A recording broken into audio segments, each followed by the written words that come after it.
we should have some dating period before, and usually that's when things fizzle out, or we find out it may not be a good partnership, or we both don't have the same intentions, or it's just not the right structure or something like that. So. Right. So I would say in growing like the different companies, people it's people like they're your real asset, right? And so learning how to recruit, hire, train, right, the right people is probably one of the biggest advantages. If you do it well, then I think it makes business a lot easier. So, but I would say, and I've learned, I definitely have done it wrong, many times over. But I mean, we continue to learn, and then and having good processes in place are really important. So I really do think in a systems manner. So I'm always trying to figure out, okay, what's the system? Where did that system break down?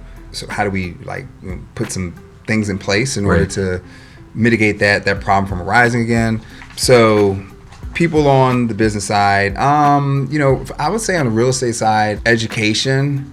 So I've lost a lot of money, hundreds of thousands of dollars over the years by either having misinformation or partnering up with the wrong people. What's an example of misinformation and then bad partners? You don't need to go into details or name names, but what's an example of some information that you didn't have that you should have had, and then maybe a bad partnership?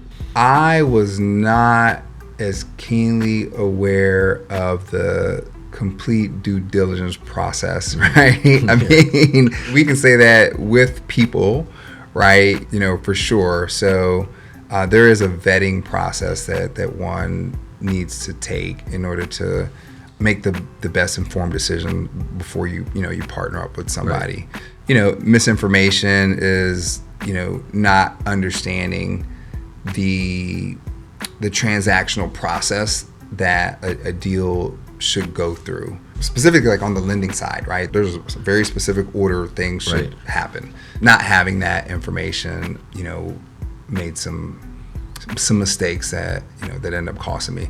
But again, mindset things like, oh man, I'm so glad I learned it now, right? Tuition. So because what if there were millions, on the deal, right? $100,000 doesn't seem that bad. Yeah, I'm really eager to get into partnerships and start new businesses and do because I really just want to get into all these different things.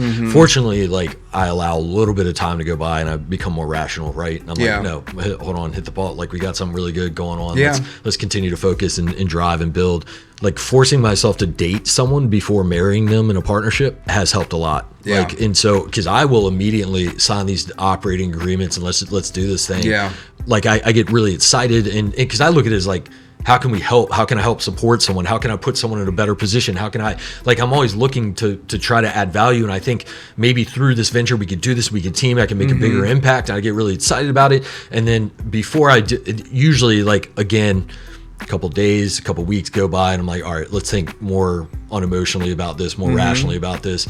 I'm we should have some dating period before, and usually that's when things fizzle out, or we find out it may not be a good partnership, or we both don't have the same intentions, or it's just not the right structure or something like that. So. Right.